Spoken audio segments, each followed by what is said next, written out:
이 시간 너는 내 아들이란 제목으로 하나님의 말씀을 나누겠습니다. 하나님께서는 말씀으로 세상을 창조하셨습니다. 이 사실을 믿습니까? 다른 종교와 우리 기독교가 다른 부분이 무엇입니까? 다른 종교는 세상의 시작을 알려주지 않습니다. 맞죠?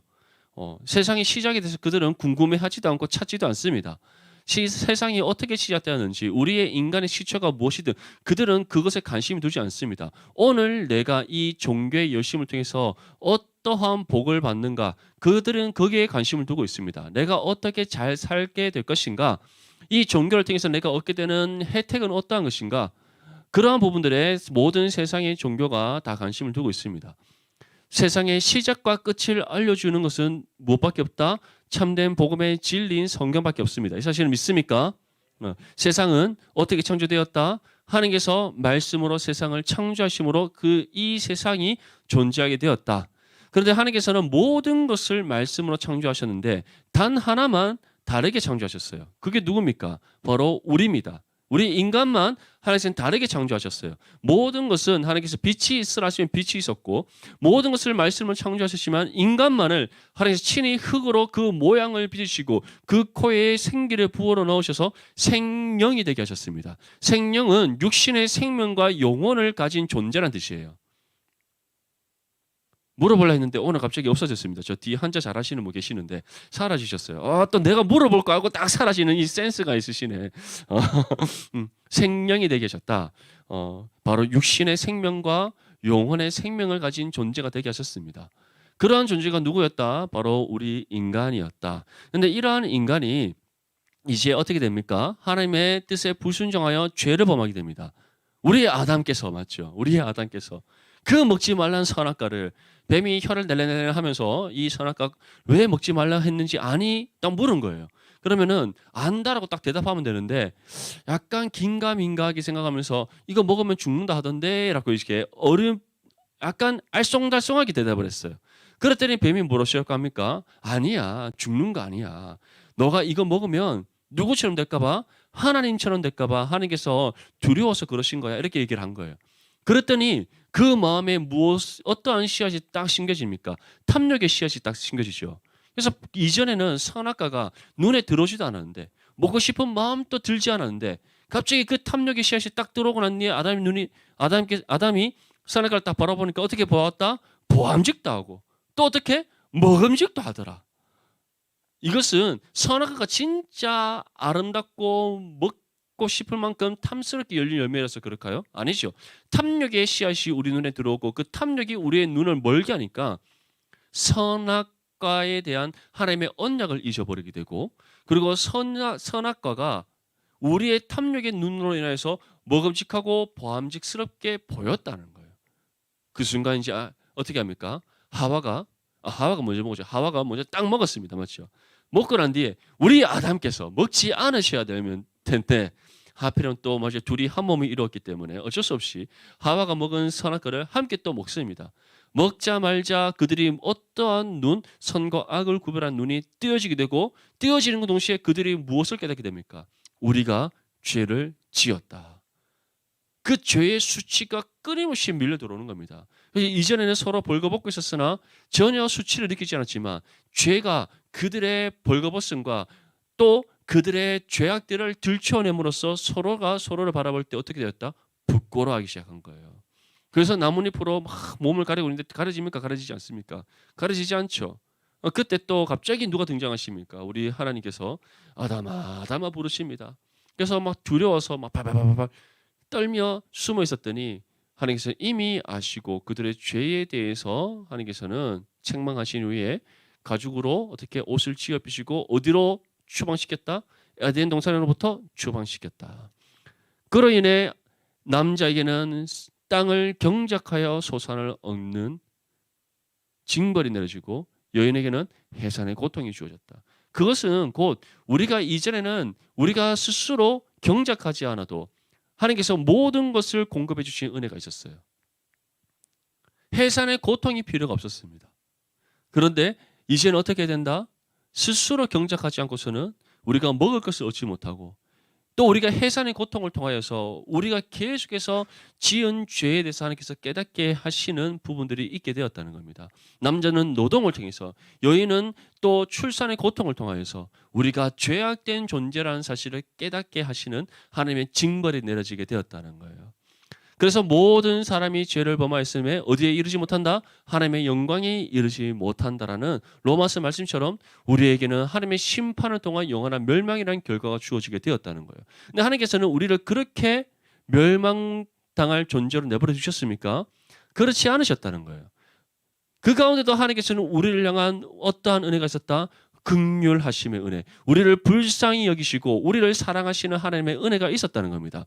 그래서 하나님께서는 이 땅 가운데 우리를 구원하시기 위해 누구를 보내셨습니까? 자신의 독생자이신 예수님을 보내셨다.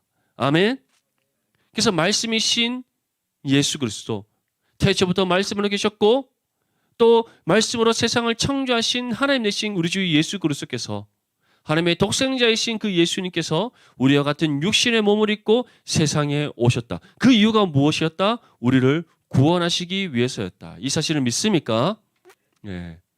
예수님께서 이 땅 가운데 오시지 않았다면 어떻게 됐을까요? 여전히 우리는 구원받지 못한 채 세상의 죄 아래 같이 살아가고 있었을 겁니다.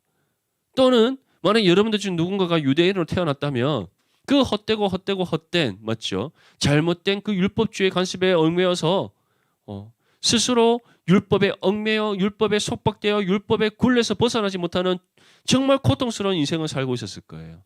하지만 하나님께서는 우리를 구원하시기 위해 이미 창세전에 구별되게 선택하여 하나님 앞에 거룩하고 흠이 없는 존재로 세우시고자 우리를 구별되게 선택하신 하나님께서 이제 하나님이 정하신 때에 우리를 구원하시기 위해 자신의 독생자를 세상 가운데 보내셨다는 사실을 기억할 수 있기를 축복합니다. 그리고 주님께서는 이 땅 가운데 오신 것을 그치지 아니하고 어떻게 하셨습니까? 우리를 구원하시기 위해 그 십자가의 모진 형벌을 감당하셨습니다. 그 고난을 친히 당하셨습니다. 십자가의 죽음을 감당하셨어요. 자신을 하나님 앞에 거룩한 산제물로 드리시는 자기 희생, 예수님의 그 sacrifice가 있었다는 거예요. 이 사실을 믿습니까? 빨리 눈을 떠야 됩니다. 이제 꼭 빨리 끝날 거예요. 눈을 떠야 됩니다. 맞아요. 지금 배부르고 등 따시면 이제 잠이 오기 때문에 오늘 날씨가 너무 좋은 것 같아요. 맞죠? 눈을 뜨시고 고개를 드시고 아까 전 찬양이 것처럼 주님께 시선을 고정했다면 맞죠? 마음의 시선은 주님께 고정하고 육신의 시선은 저에게 좀 고정해 주시고 자, 그러한 주님께서 이제 이 모든 감당하신 이유가 무엇이다? 예수 그리스도의 사랑 안에서 누구를 구원하기 위해 나를 맞죠? 여러분을 저를 구원하시기 위해 그 모든 걸 감당하셨다는 거예요. 십자가의 죽음을 통하여 우리의 모든 죄값을 갚으셨고 죽음을 이기시고 3일 만에 약속대로 부활하심으로 우리에게 무엇을 베풀어 주셨다? 구원을 베풀어 주셨다. 아멘.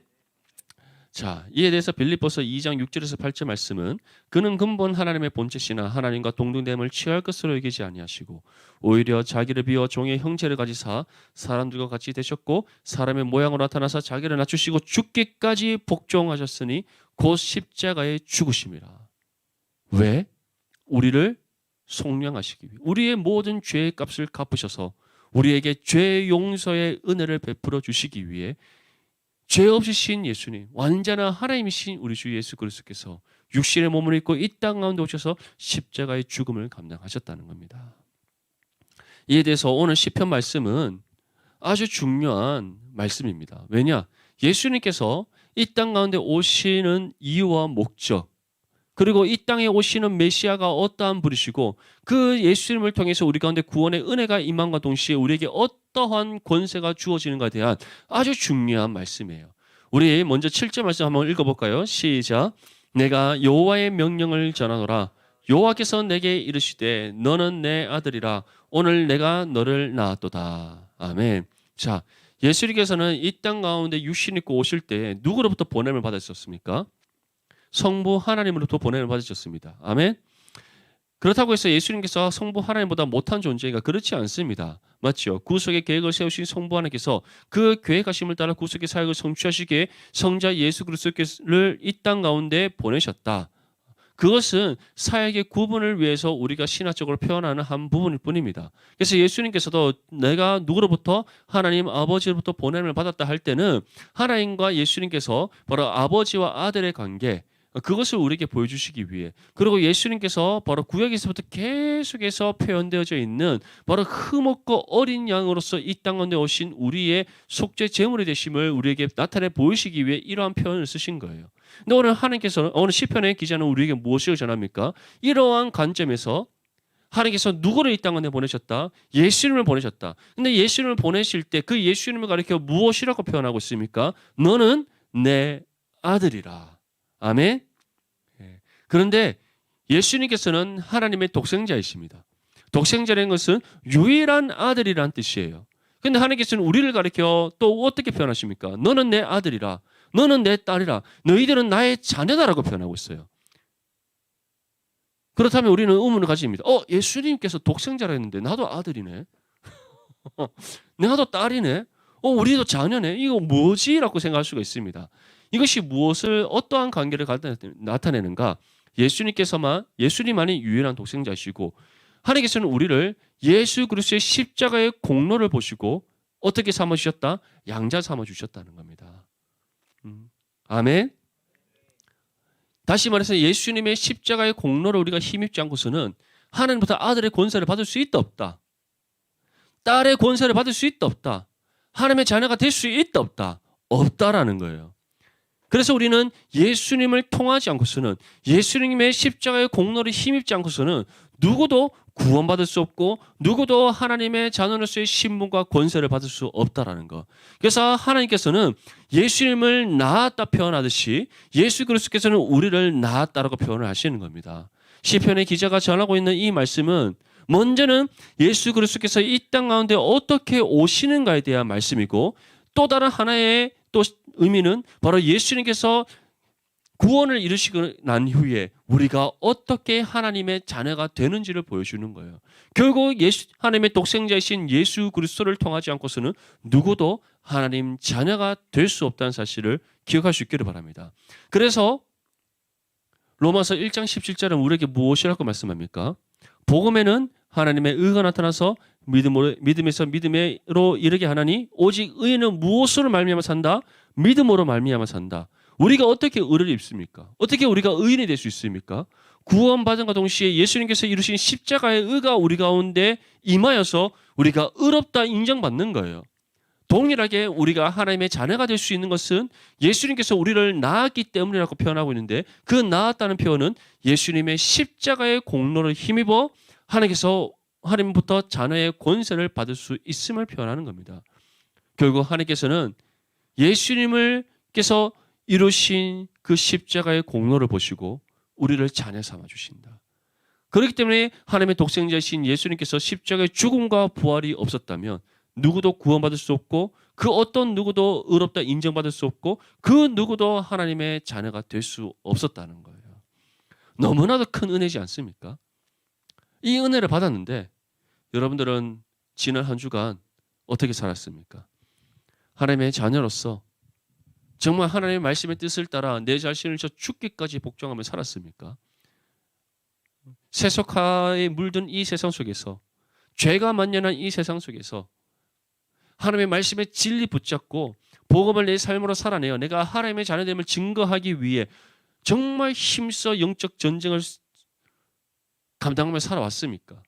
아니면 지나다 보니까 한 주가 끝나버렸네. 어이구야, 뭐 이렇게 살아오진 않았습니까? 한번 우리의 지난 한 주간의 삶을 돌아봅시다. 어떻게 우리가 한 주간을 보냈는지, 우리의 생각, 우리의 마음, 우리의 말, 우리의 행동, 우리의 삶의 모든 일거수일투족 가운데 나의 마음의 중심에 무엇이 있었고, 나의 생각이 어디에 고정되어 있었고, 나의 모든 말과 행동 속에서 내가 무엇을 나타내는지 한번 돌아볼 수 있기를 바라요. 오늘 우리 인천 앞바다에 사회가 떴으니 우리 리더께서 오늘 기도했듯이 딴 데 보지 말고 하지. 목사님을 좀 봐주세요. 기도했듯이 여러분들 한 주간의 삶을 복음으로 살아냈습니까? 하나님의 자녀로서 정말 예수 그리스도의 십자가의 공로를 힘입어 하나님의 자녀의 신분과 권세를 받아 너는 내 아들이다, 너는 내 딸이다 인정하시는 그 하나님의 은혜에 감사함으로 살아왔습니까? 아니면 그 은혜는 도토리 까먹듯이 다 까먹어버리고 맞죠? 뭐 사탕 까먹듯이 다 까먹어버리고 맞죠? 한 주의 삶 가운데 나의 주어진 일상을 살아내기에 급급하며 살아오지는 않습니까? 원하기로는 우리 모든 디모데 지체들이 오늘 하나님께서 예수 그리스도의 공로를 보시고 우리를 자녀 삼아주셨다는 사실을 기억하며 그 은혜에 감사함으로 날마다 하나님의 영광을 위해 살아낼 수 있기를 바랍니다. 주어진 복음의 진리 굳게 붙잡고 세상과 타협하지 아니하며 복음을 힘써 살아내는 저와 여러분들의 삶이 될 수 있기를 축복합니다. 우리 8절과 9절 말씀 함께 읽겠습니다. 시작. 내게 구하라. 내가 이방 나라를 유업으로 주리니 내 소유가 내가 철장으로 그들을 깨뜨림이며 질그릇같이 부수리라 하시도다. 아멘. 자, 이제 하나님께서 우리에게 무엇이라고 말씀합니까? 우리 주 예수 그리스도께서 이 땅 가운데 오셔서 이제 어떠한 일들을 이루신다? 이방 나라를 유업으로 주시고 내 소유가 땅 끝까지 이른다. 이것은 예수님께서 이 땅 가운데 오셔서 십자가의 죽음과 부활을 통해서 예수님께서 만왕의 왕 되심을, 이 모든 세상의 주인 되심을 나타내신다. 그리고 예수님께서 제자들에게 마지막으로 승천하시기 전에 전했던 말씀처럼 예수 그리스도의 복음이 이 땅 끝까지 이르러 증거되게 하심으로써 이 모든 세상 가운데 하나님의 나라를 이루시는 복음의 역사가 일어나게 된다. 그 예언의 말씀이에요. 그렇다면 이 말씀을 우리의 삶으로 적용하면 어떻게 되겠습니까? 하나님께서는 이미 이 세상을 누구에게 주셨다? 우리에게 주셨다. 왜냐? 우리는 누구에게 속했기 때문에 하나님께 속한 존재이고, 또한 우리는 어떠한 신분과 권세를 받았기 때문에 하나님의 자녀와 신분의 권세를 받았기 때문에, 그렇기 때문에 하나님께서 이 이방 나라, 다시 말해 이 온 세상을, 이 온 세상의 주인 되신 하나님께서 이 온 세상을 우리에게 유업으로 주셨다고 말씀하고 있는 거예요. 우리의 소유가 어디까지 이른다? 땅 끝까지 이른다. 이것은 곧 우리를 통해 복음이 어디까지 이른다? 땅 끝까지 이른다. 그래서 땅 끝까지 이르러 우리를 통해 복음의 역사가 일어나게 하시는 은혜를 주신다는 것을 우리에게 약속하고 있는 겁니다. 그리고 우리를 통해 복음이 전파되는 곳마다 어떤 역사가 일어난다고 말씀하고 있습니까? 철장으로 그들을 깨뜨립니다. 다시 말해 이미 사단의 권세를 이기신 예수 그리스도의 승리가 우리를 통해 세상 가운데 증거됨을 우리에게 말씀하고 있는 겁니다.